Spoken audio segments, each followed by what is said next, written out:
Tarik. Jadi apakah benar Pak rekrutmen atau HRD itu juga melihat Betul. latar belakang Betul, sosial benar, media benar calonnya? sekali.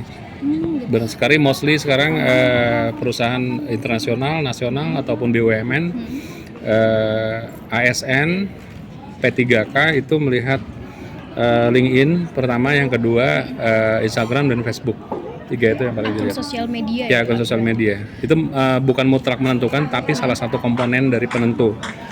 Salah satu komponen penentu Emangnya untuk. apa sih Pak yang dicari rekrutmen di sosial media? Jadi gini, Apakah contohnya ada orang, kamu siapa namanya? Ayu? Ayu gitu. Di situ di media sosial kamu tuh pernah menjadi MC, terus pernah menjadi event organizer, Branding panitia. Ya, jadi tadi personal branding ataupun portofolio pribadi. Kemudian yang kedua kompetensi. Nah, di situ ada. Jadi jika kamu nilainya sama dengan kompetitor, kemudian kamu ada nilai plus di situ, itu penentu.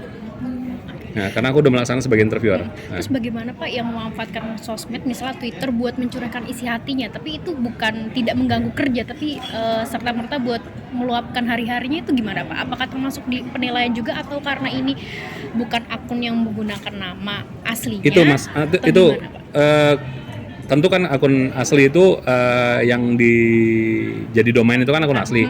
Nah, oleh karena itu kita nggak boleh curhat di medsos, karena itu bisa nanti jika di hire orang kayak gitu berbahaya untuk perusahaan. Karena dia nanti apa-apa nanti akan mengasih tahu ke halayak. Pasti itu akan dicoret seperti itu. Jadi kalau untuk curhat di media sosial disarankan tidak. Untuk tidak ya Tidak. Pak? Curhat di diary aja atau ke bestie aja gitu ya. Gitu. Terus fenomena anak muda yang sekarang ada Instagram tapi tidak ada postingan sama sekali, yang bahkan nol postingannya, Itu buruk juga. Buruk Pak? juga. Karena di situ pasti dia akan kalah sama kompetitor yang punya media sosial dengan personal branding yang sangat baik. Jadi sebaiknya anak muda ini di era digital sekarang membranding dirinya ya Pak? Membranding diri seperti aku ini tuh jauh dari kompetensiku, tapi aku dipercaya oleh panitia untuk membawakan ini. Aku tuh kan satelit, roket, astronomi, drone dan lain-lain teknik banget ya, NASA banget lah gitu ya. Nah, tapi di sini aku diminta bawakan literasi digital karena media sosialku jalan. Kemudian aku pernah jadi Kasubag Humas juga di lembaga, kepala humas gitu ya. Kemudian habis gitu aku pernah menjadi pengelola keuangan, jadi digital marketingnya. Terus aku pernah menjadi ketua koperasi di lembaga gitu. Jadi mungkin terakhir Pak, menurut Bapak yang harus diunggulkan dari anak muda ini yang menjadi public relation untuk dirinya sendiri itu seperti apa Pak? Gimana?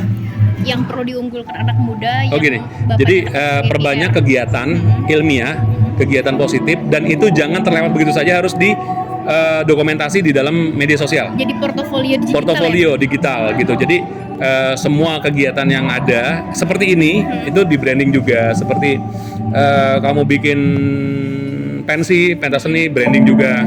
Kamu sebagai apa? Aku di sini kamu caption seperti tadi narasi kontekstual. Kemudian kamu kemas ininya infografis dan lain-lain. Berarti sebenarnya kita jadi anak muda nggak harus malu ya Pak buat mau memamerkan pencapaian yang sudah dilakukan di sosial media. Ini sifatnya bukan memamerkan atau flexing, Mas. Tar dulu itunya. Bukan mamer atau flexing, tapi ini adalah share informasi yang bermanfaat.